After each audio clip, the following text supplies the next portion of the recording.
Elsa Kerr, and today I have my good buddy, my good friend, Jack Matthews. He is the author of Arte Perdida. I knew I was going to mess it up, and just before we started, I said, "Is this right?" And I said it pretty well, and this time I messed it up. Hey, buddy, how are you? I'm doing great. How are you? Good to I see you. am good. I'm so glad to have you on. I'm so excited that we get to do this. So Jack and I go back several years now. I mean, when did you publish this book? This was published in 2019, Oh my God. So we go, yeah, we a go couple of years back. back. Yeah, We go I back. first I first met you. This is kind of a fun story, and I've told it to a lot of people. When you're writing a book, first time, you never think about what comes next. How do I get a cover? Whoops. How do I get it printed, published? Whoops. What are these book talk things, author talk things that people do? Whoops. And all the rest of it. So I knew I was finishing up, about ready to put the period at the end of the last sentence. And I was reading in River East that there was going to be an author talk in East Hampton. Somebody by the name of Elsa Kurt was doing a talk. So I said, well, I better go and figure these things out. So I went, and your books are primarily romance novels. So there were 30 women plus me. And I took good notes, and I went up afterwards and introduced myself, and you were most gracious. You Oh, offered to mentor me, and you've given me so much great advice over the years. And every time I sign a book, I tell this story. I said, because people will hand you a ballpoint pen, and I say, nope. I went to my first author talk, and she said, always use a pen that won't bleed through the pages. So I always carry that. And the other thing you told me is always ask the person how to spell their name, even if it's your brother, because you've got a closet full of books where you go, oh, John, how are you? John. And it's Jon. The book's a yes. fire starter. So Yeah, I right. told the story. Never assume that like a traditional name will have a traditional spelling. And of course I learned that through, mistakes and experiences. That's always my joke when I do any author talks or any of these things. I always tell everybody, listen, I know these things because I made all of the mistakes. So I'm just trying to save you. Like you're like, how you tell your children, like, I'm just trying to save you from, the mistakes I made. And, so my new author friends are always like my children to me. Like, I just want to save you from making the mistakes. And you Except did you guys a listen. number. My kids didn't listen. We listen sometimes. Sometimes. Now they do. They're adults and now they listen. Now they actually come for Well, advice. now they call because now they realize you do know something and they actually Yes. need you, whereas when they're teenagers, mom and dad know nothing, Yes, their exactly. And friends have now all it's the I answers. tell you what, now it's a little intimidating because it's like, oh, geez, I was winging it all those years. I mean, it was a wing and a prayer. It's just pure Uh-huh. luck that I was right. Yes. Now, Yep. so now let's go back. Let's go. We're going backwards. I want you to share. So I know, of course, some of the backstory of this book, and it is so fascinating, and it's just so cool everything that you did. So first, give everybody kind of like the background of the story, our elevator pitch, as we like to call it, of the story. Yeah. All right. Well, I'm going to go way back. I always enjoyed writing, and I think I got that from my mom, who would take me to the library every single week when I was in grammar school, and I'd head over to the kids section and sit down and read and read and read. She'd go to the new editions and see what's new. Anyway, when it was time to go home, I had to have 10 books in my book bag to bring home every single week. If I had 11, she always took one out. If I had 8, she'd put 2 in, generally a genre that I wouldn't have chosen, just to expose me to a little bit more. But I loved reading, and I think that's what really turned into my love of writing. When I got into high school, I really enjoyed writing poetry, and I would write short stories and things. I never thought about publishing it, but it was fun to put words together and create things that were interesting. Somewhere along the line in college, I started thinking it would be really fun to write a novel. You could create interesting characters, develop a crazy story, take it any place on the world or out of the world that you wanted to. But what I discovered is you have to have at least a vague idea of where you're going to take this journey. And I had no idea where it was going to go. And trying to create a novel out of nothing is like arranging a story with the letters in an alphabet soup. It's not going to look very pretty. So when I graduated from college and got married, I was out on Cape Cod every summer, and I'd look out there and I'd go, wow, there's tourists, there's beach, there's boats, there's sharks, there's all kinds of things. Bring me a story, bring me a story. Nothing. Year after year after year, nothing. And then I took a long weekend in my old hometown, Mattapoisett, Massachusetts, down on Buzzards Bay, kind of near New Bedford, a couple of towns before you cross over the Cape. And I grew up there. And I stayed at a real old inn across from the town wharf. And I got up on a Saturday morning and I was walking around reminiscing about sailing out there and all of that. And out of the blue, this idea for this book just exploded into my head. I could see the whole thing. So I ran back, grabbed my laptop, pounded in a bunch of notes so I wouldn't lose things. And that was really the start of it. And from there, it was a long, long voyage to get from that point to where it's now a real book.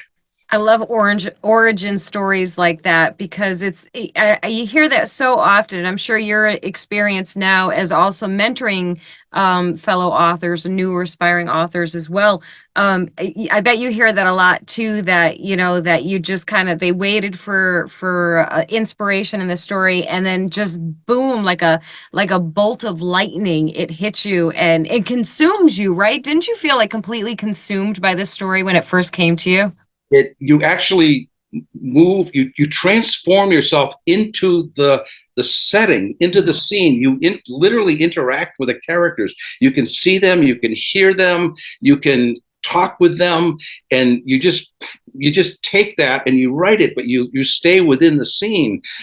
It's really kind of it's like a transposition from the real world, especially if you get going for a few hours at it. And you really almost hate to leave it because you're having such a good time and ideas, and you're seeing things, and you can understand what the motivation is for people and what their dark moments are. And if you can keep your fingers going at the same time, you can capture a lot of that. Yes. It's really kind of fun. Yeah. That's so true. And tell me if you found this too, when you were, super engrossed in the writing of the story and your characters. Did you find when you were done writing and then out in real life, so to speak, that I would do this. I would get almost, I don't want to say confused, but almost like confused. And I'd be thinking about, these characters, and I would be caught up in the emotion of it. I'm like, why am I so, whatever it was, upset? What's bothering me? What's oh, it's my characters. Oh, it's what's going on with them. It's nothing in real life. It's the character. They really do become part of your circle of friends, a little different environment, but they're still part of it. I used to walk on the airline trail and I would be having conversations with them, and it would give me ideas for my book. So I grabbed my phone and I talk some of those conversations into my book. Say, oh, have Manny and Carla do this. This could work out really good. And then connect it to that. And you're talking with them, you really do become part of it when you're writing. At least I found that to be, and it sounds like you did as well. Yeah, absolutely. Now tell me a little bit about Manny and Carla, your characters, and their journey through this story.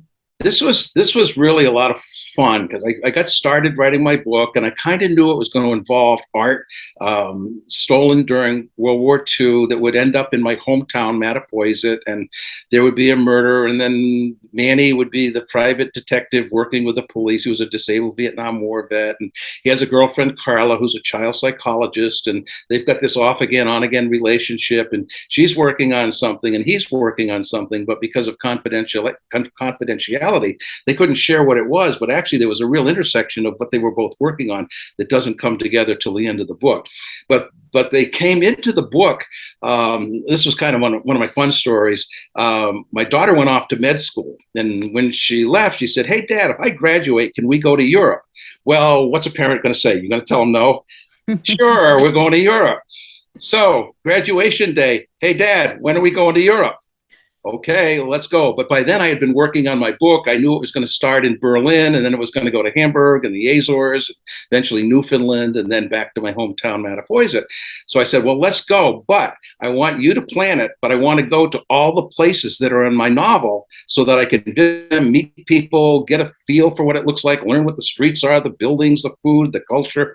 So we did. We started off in Berlin, and I met her there. She had already been over there for a couple of weeks doing other travels. And so I met her in Berlin. And one of the first things we did was a walking tour of Berlin. She found this little thing, and you meet at the Brandenburg Gate. And there's like 500 people there. And our tour guide was the one with the bright red umbrella. So we found him, and about 15 people in our group. And we started You talked about the Brandenburg Gate. Then we walked a little bit and talked about something else, where Hitler was buried or whatever it was. Well, my interest was in between the stops, picking his brain to get material for my book. Tell me about this. Tell me about that. Well, I noticed this one woman taking notes on her phone, and very neatly dressed by herself. And every time he said something, she's like, well, we got to some building, nothing super important, at least to me. So I backed away, and I was doing notes the old-fashioned way on a steno pad with a pen. And I heard this voice, "Oh, I hear you're writing a novel. Can I get a copy?" And I looked, and it was this woman. I said, "Well, sure you can, but it's not finished yet, but I'd be glad to send one to you. Where do you live?" She goes, "I'm in Serbia." "What are you doing here?" "I'm on vacation. I'm working on my PhD in engineering at Belgrade University." So anyway, we swapped email address, and I said, "I'll send you one." So I was thinking I needed an archivist for my museum, the Kaiser Frederick Museum, which is also in Berlin, and we spent a couple of days there. I'll tell you about that in a minute. So I asked her, I said, "I saw you taking all your notes on your phone, very detail oriented. An archivist would know every painting, what the catalog number is it on loan, is it stored somewhere? Can I use you in my book as the archivist?" Of course, she was, "Oh boy, I'll be in a book, yay. So Iva, who is the archivist in the Kaiser Frederick Museum in the very opening scenes of my book, is a person I met on a walking tour in Berlin. I love that. That is so cool. So a couple of others. Years ago, I was working up in Springfield, and I had a consulting psychologist who came in, and he worked with some of the counselors who worked for me. And he was born in Berlin, and he grew up there, and he was a great historian. He knew so much about history, art, culture. And he always talked about Berlin and living there during the war, and then his family got him out. And I remember him saying he lived in the Charlottenburg district of Berlin. So I built Michael Kahn into my book as the curator of the museum. And of course, I described him. He was kind of an interesting guy, the old professor type with the hair and the bushy eyebrows and the suspenders, the corduroy jacket, loves talking with people, loves regaling them with stories about history and art. So he became the curator at the Kaiser Frederick Museum, which my daughter and I spent a few days wandering through, taking pictures, learning, researching. And I had to find one particular room that would work well for my book. I wanted it to be very accurate. I didn't want, well, if you have stuff in there that's not accurate, your readers will shred you. They will find it. Somebody's going to know, and they will shred. Somebody will know. Yes. Got to be accurate. So I was adamant. This is going to be accurate, and I had more fact checkers. So Wow. Anyway, we did there, and then the short trip from there, we went up to Hamburg, and we went there because let me back up a little bit. 11 pieces of art in my book get stolen while they were packing it up to bring it to these concrete bunkers called flak towers to protect it from the bombing. It was during the bombing of Berlin.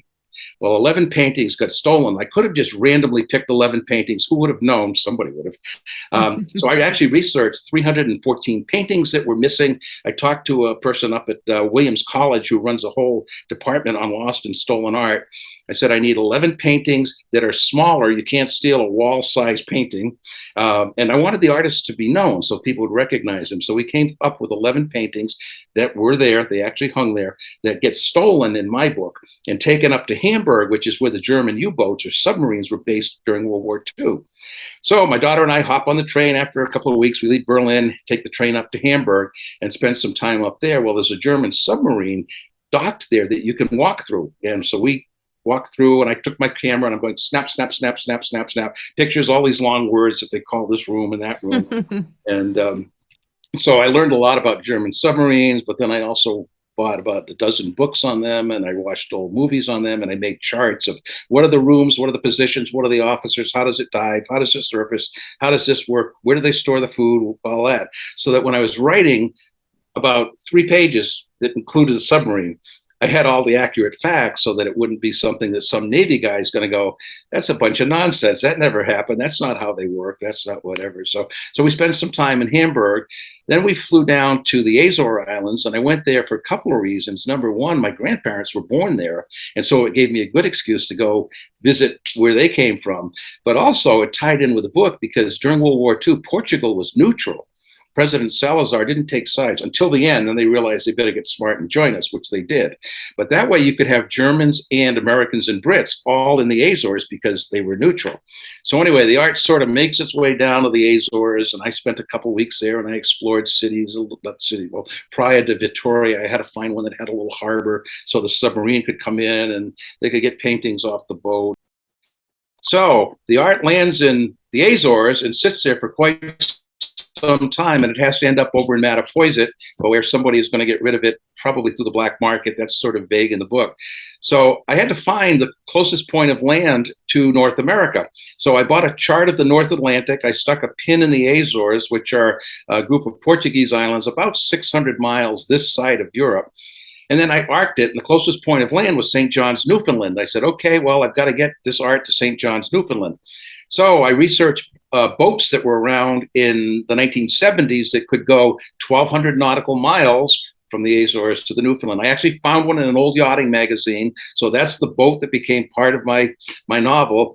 And the art ends up in Newfoundland. And as I'm looking at a map of Newfoundland, I found a little tiny town on the northeast corner called Portugal Cove. Well, where else would people from the Portuguese islands of the Azores go in Newfoundland but Portugal Cove? So I decided I need to go to Portugal Cove. So I went to Bradley International, and I hopped a flight to Montreal, hopped a flight to St. John's, Newfoundland, and then rented a car, and I drove out to this little tiny village of Portugal Cove. They have a harbor that accommodates about 6 boats, and there's a ferry that runs over to Bell Island, this big island. People live on it. And so I parked myself at the Beachy Cove B&B right next door to the Beachy Cove Cafe. I had breakfast, lunch, and dinner at the Beachy Cove Cafe for 3 meals a day for about a week and a half. I got to know the staff. They had about 6 customers in all the time I was there. And one of the customers was Katie. And I picked her brains for things. And she asked me, are you going to try the cod tongues? Like the fish? She says, oh yeah, we eat cod tongues. I said, she goes, if you get them, get the small ones. They're crunchier. The big ones are slimy. So of course I had to work that in my book, and Katie's in my book. And then I learned about Bell Island, and I didn't realize its role during World War II. And they were one of the biggest iron ore manufacturers or producers for steel. So they had all these mines on this island, some of them going a couple miles out under the sea. They would load them on freighters, ship them over to England to made into steel for the war effort. I said, oh, I got to build that into my book somehow. So I kind of worked Bell Island in. And what I learned was Bell Island was the only place in North America that was actually attacked by a German submarine during World War II. And it happened like this. They were loading up a freighter to ship this iron ore out, and a German submarine slipped into this huge bay, Conception Bay, and tried to sink it, figuring it would block access and everything else. Well, they missed, and they hit a dock and blew up the dock. So technically that was the first time that, the only time that North America was actually attacked by the Germans during World War II. But another fun thing happened at that restaurant. I would go there all day. I'd go over for breakfast, bring my laptop. I could look out at Conception Bay, look at Bell Island. I'd sit there and write, talk. And the owner, a young guy, came over after the second or third day. He says, you should meet my father. He's a published author. I go, I'd love to meet your father. He comes back in about 10 minutes, goes, my dad wants to know if you could be at his house at 1 o'clock. I said, sure, where does he live? And he points way down this bay. It was like a half a mile down there. And it kind of rose up. And at the end, there was this huge white house. He says, see that house? That's my dad's house. I said, tell him I'll be there at 1 o'clock. So I walk down there, 1 o'clock sharp. I knock on the door. Door opens. This guy opens it, gives me a big hug like I'm a long lost cousin. Come on in. Let's talk books. His name was Winston Ruby. Walk in. His wife says, I made you guys some cookies. You want tea? You want coffee? You want wine? You want a drink? We talked books for 4 hours. Wow. He writes young adult books. He says, I hate kids being on their phones and computers all the time. They got to read. So he does YA books, and they're based on travel. So he's been to the rainforest. He said he goes to the pyramids. He's been to the Vatican. And he gave me a great idea. You might want to try this one. He said, when I go, I bring a signed copy of my book. He says, like I was in the Vatican on a tour, and I hung back from the group a little bit, and I saw this big urn, and I dropped a signed copy of my book in the urn. Can't you see 50 years from now, they decide they're going to clean it, and they pull a book out and goes, who's Winston Ruby? So that's awesome. It's a fun idea. I may pack that into my travels. So those are some of the characters I met along the way. Probably another fun one was I did my book launch at my hometown library, Mattapoisett, and about 80 people were there. And a couple days later, I got a call from a woman who said, oh, I'm in Mattapoisett, and I'd like to see if I could have you send a copy of your book to a friend of mine. Her name is Ginger Wiggins. And I go, Ginger Wiggins, did she have a sister named Kendra? And she goes, yeah. I said, well, do you know where Kendra lives? She goes, she's in Maine. I said, would you see if it would be okay if I get with touch with Kendra? Because I haven't seen her since 1963 when she graduated from high school the year before me. I had a wicked crush on her, but because I was a year younger in high school, no girl wants any boy a year younger than they are.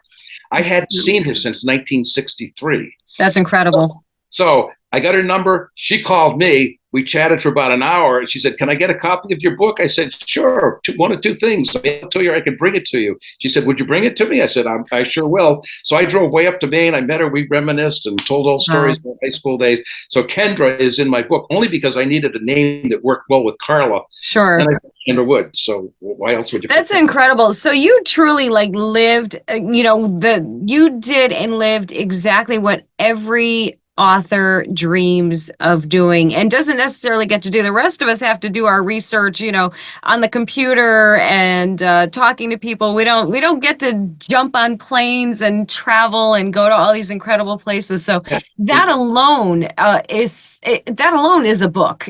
If you ask me, that's a book in itself. And that's what kind of put me into retirement, because I retired once and I had no purpose when I got up in the morning.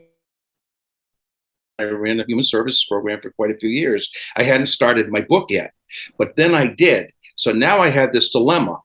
I love teaching. I loved helping the students, but I loved writing my novel. And you get home and you're brain dead. By the end of the day, there's just nothing left. Right. So, but I like teaching, but I should give that up. But I don't want to give it up. I like writing, but I can't.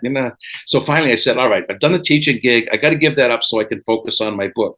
So I retired. So I had no other thing to do from that point forward. So now I could travel. Now I could go down to the Cape for a while. Now I could go here, get lost in my book wherever it took me. So I was really lucky, and it was a wonderful, wonderful way to write a book, to be able to have that freedom rather than, as you say, jump on the internet because you need a piece of information and grab it, though I love that. I love your whole journey and your whole process of writing this book. And I have to say, and I think I've told you this before, and shame on me if I haven't, one of my favorite things about you is your exuberance and your absolute contagious joy for everything that you do and you talk about, and the excitement and joy that when you're talking about your book and the process. And I think you really, and I'm so glad that you also stepped into a bit of a mentoring role as well, because like I said, it's contagious. Like I want to go right now. I'm exhausted from a long day, but now after talking to you, I'm like, I gotta go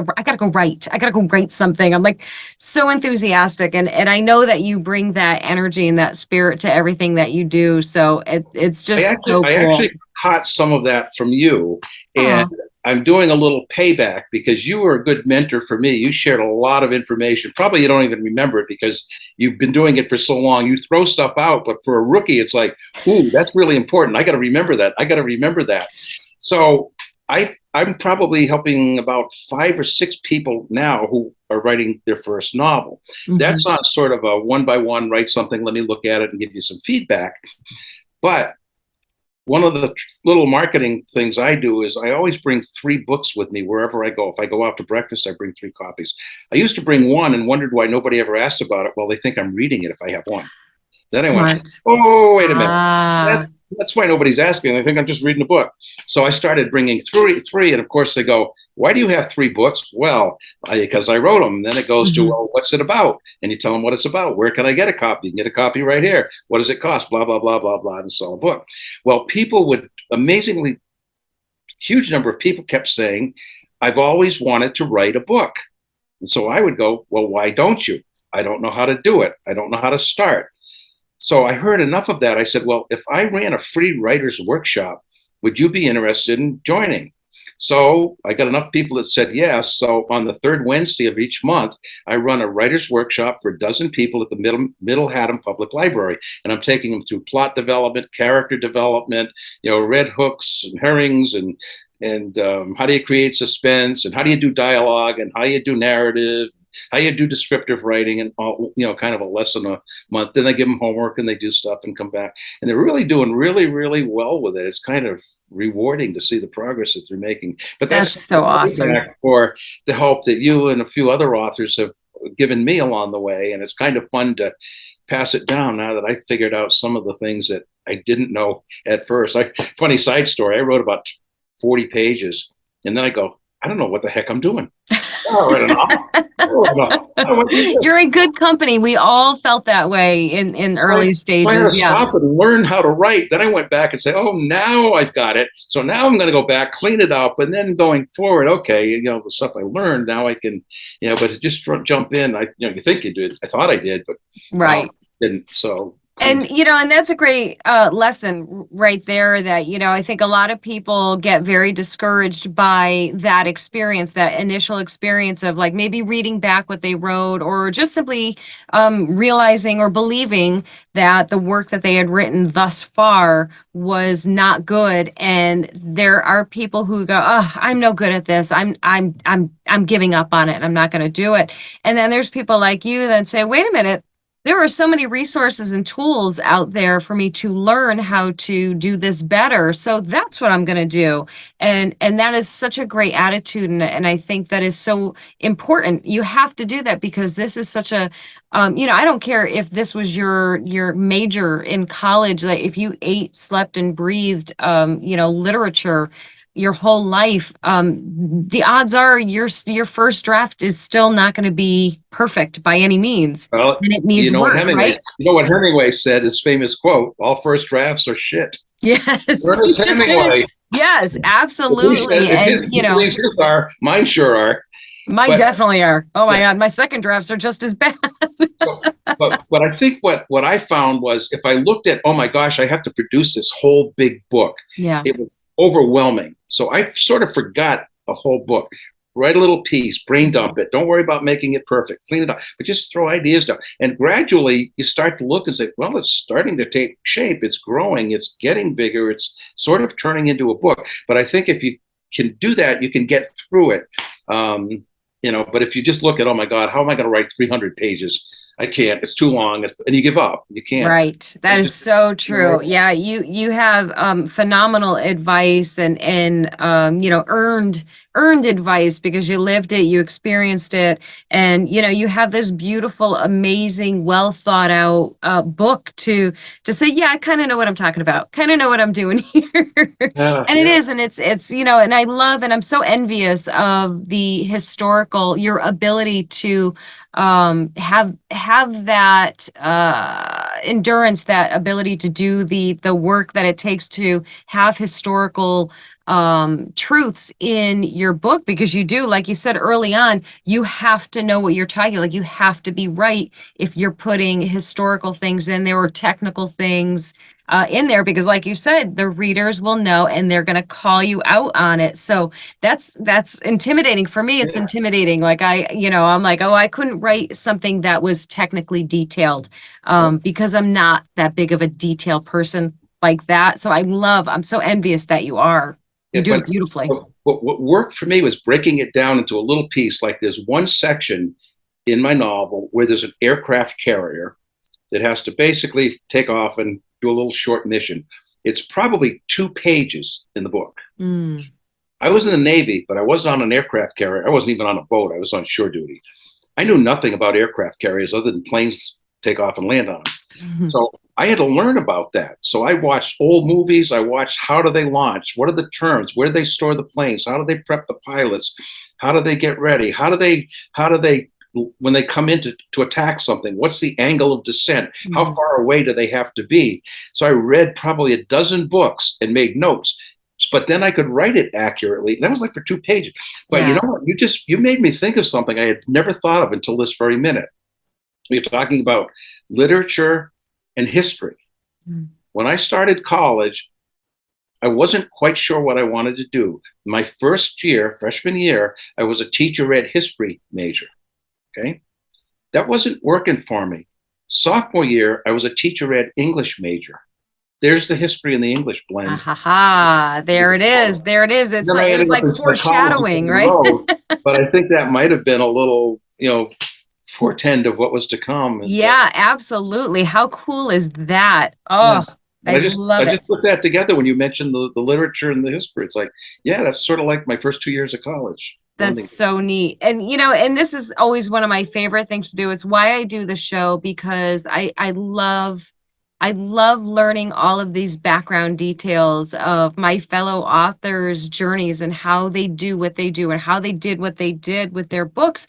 Because of exactly that, I think it just, all the insight that we get from each other. And, the one thing that I learned early on, and you learned, of course, as well, is that it's such a generous community, the author community. Like, we're so excited to share what we know and the how-tos and the mistakes that we made so that you don't make the mistakes. And that's one of my favorite things about this whole authorship community, which is always funny because aside from you, who in my mind is an extrovert because you can talk to anyone, like anywhere, anytime, a lot of us are introverts, and it's a struggle to do what you do socially like that. So, that we're so willing to share is almost funny in a way. I'm going to tell you a little secret. Have you heard of the Myers-Briggs type indicator test? Oh, yeah, I have. Yeah. Yeah. You know what I show up as?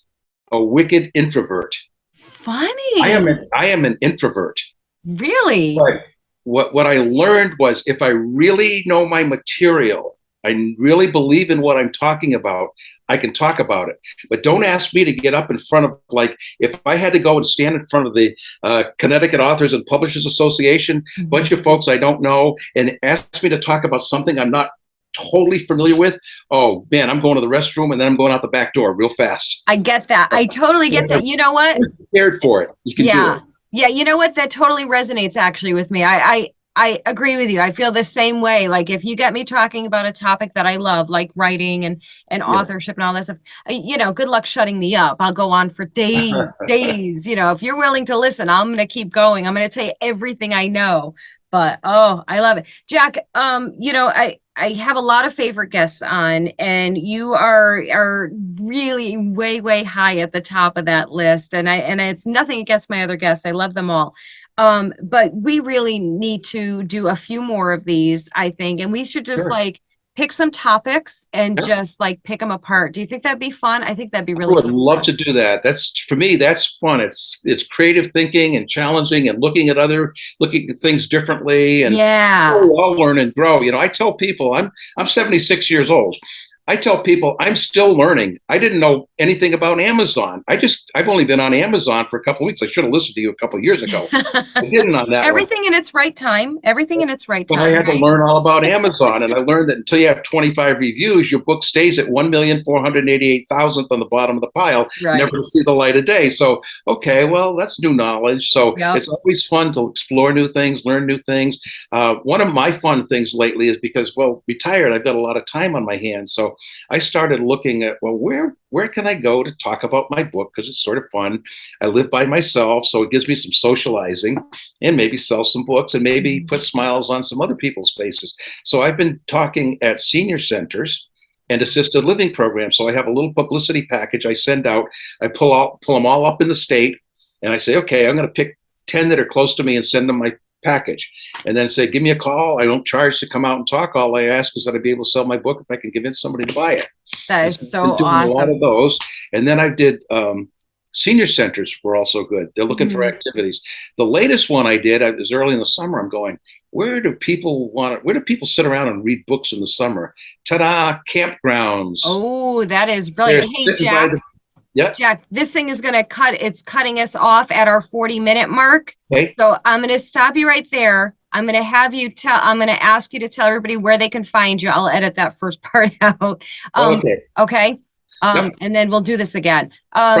Jack, do me a favor. Tell everyone where they can find your books and where they can find you if you're doing any events.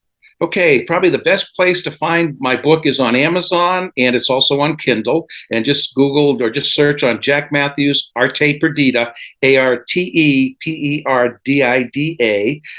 You can also send me a quick message at jackmatthewsauthor@gmail.com, and I will get back to you. All right, guys, there you have it. That was Jack Matthews, and isn't he amazing? Yes, absolutely. We will have him back on again. We will see you guys next time on the next episode of the Writer's Tribe Talk Show. Take care. Hey, family, if you're looking for the perfect gift for the reader in your life, why not check out one of my books? They're all available on Amazon and most major online book retailers, as well as elsakurt.com.